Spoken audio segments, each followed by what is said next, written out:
Hey, how's it going everyone? Welcome back to a brand new video.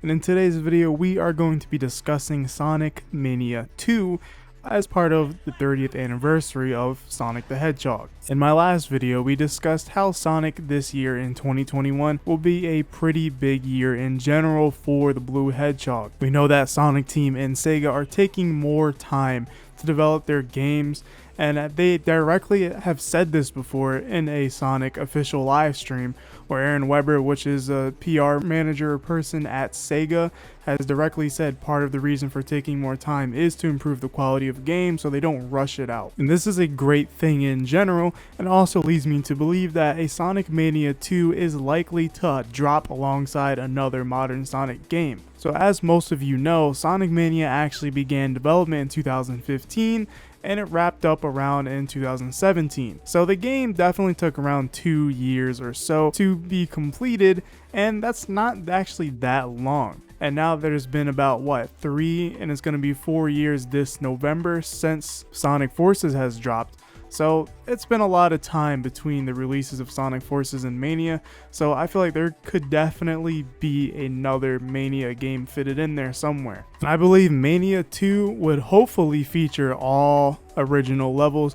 I'm sure Christian Whitehead had a ton of ideas for original levels that he was probably going to introduce into Mania, but Takashi Iizuka said, let's add in old levels into Sonic Mania, and that's exactly what they did. They added old levels from previous classic Sonic games and they remixed them and changed them a lot. Still came out great, but I feel like Mania 2 can be even better than the first one if it features all original levels, because then it really feel like Sonic 4 at that point. The true Sonic 4, I should say. I feel like at the moment the first Mania game, to me at least, is the true Sonic 4 at the moment, because it's the next best thing we have, honestly, and it's top 5 Sonic games in my opinion. Now let's talk about when exactly I think we would even hear about Sonic Mania 2 or something along the lines like it. Personally, I think if they drop 2 Sonic games this year, which I think they will because they did say in that pamphlet thingy that they were going to have multiple games this year, so that leads me to believe they're going to do a similar strategy with Forces. So here's the thing, I feel like we won't get any news in the first few months, but I feel like a smart idea on Sega part is announcing the games like months before they come out. Or a different strategy would be just announcing it very soon, probably in the next few months, to build up the hype for the games. Because if you think about it, Sonic Mania was actually announced quite a bit before it came out. But Sonic Forces was kind of also announced about a year or so before it came out, being called Project Sonic 2017. Now I'm hoping they don't do a similar thing with those games, especially Project Sonic 2016 or 2017, which ended up being Sonic Forces. I hope they just name drop the game and are far enough along in development to the point where it doesn't feel like they're rushing. And I would hope that's not the case, because then that would defeat the whole purpose of them taking more time. So hopefully when they show us stuff, they actually have stuff to show us. And mostly for Sonic Mania 2, I feel like we're going to see a decent amount of stuff if we're coming this far along in development.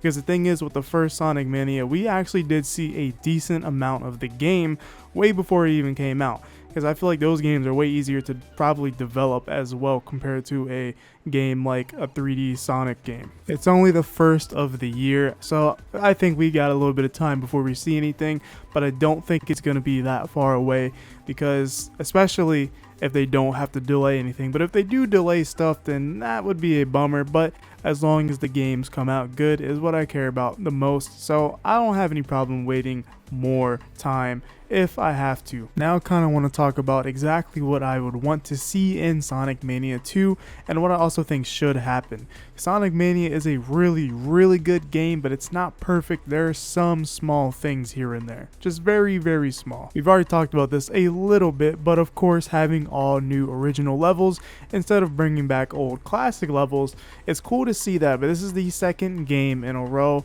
where it's basically almost like an anniversary game where it includes a bunch of past levels.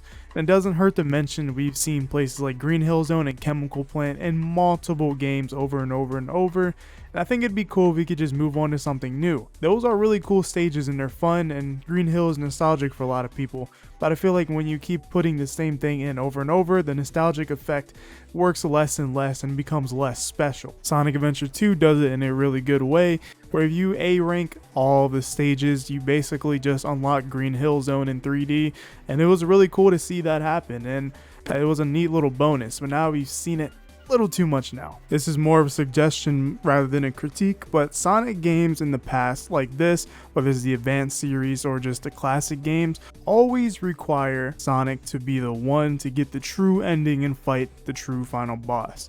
Now for Mania it makes sense because he's the one going through the portal into Forces, but in general it's been a trope throughout Sonic games, and I wish every single character would get some kind of secret final boss to fight and would make the playthroughs feel more fresh, and do more stuff like how they did with Knuckles in Sonic Mania, or when he gets knocked off the plane in the first level of Mirage Saloon, he gets a completely different level and does not have a plane section. I feel like Sonic games, and Mania 2 in particular, when it happens, should do more stuff like that to add diversity to the playthrough of the characters. I think that would be a really fun change.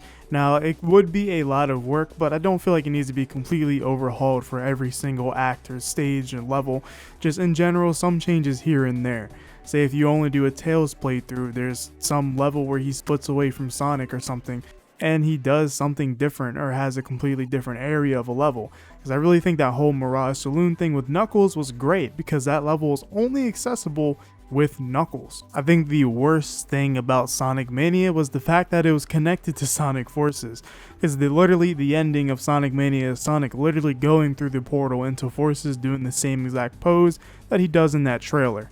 Although in the actual game it doesn't come out like that at all, which is very confusing. But I want this next Mania game to have nothing to do with another mainline 3D Sonic game.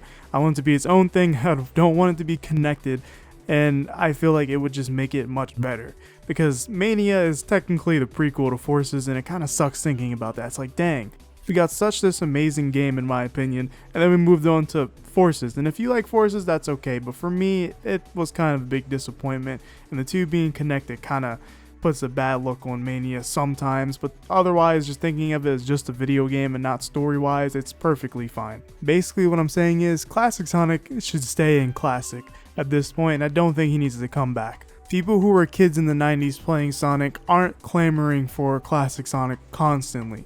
They may see Sonic or Classic Sonic and be like, hey, I remember that, but they're not going to be your #1 customers or your #1 community.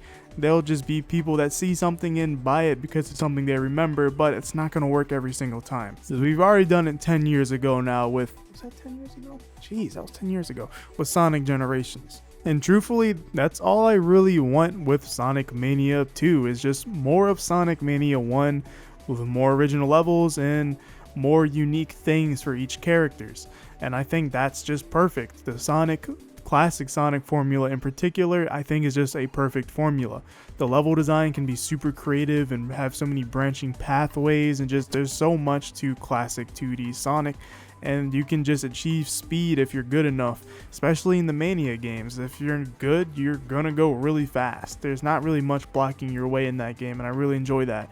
It almost is similar to the boost formula, where if you're good, you can keep moving, and if you're not, you're gonna have trouble and gonna be moving slow a little bit. They're both kind of why I like both formulas so much. But I think that is going to conclude today's video. If you guys enjoyed today's Sonic video, make sure to hit that like button and subscribe, and remember, I'll see you in the next one.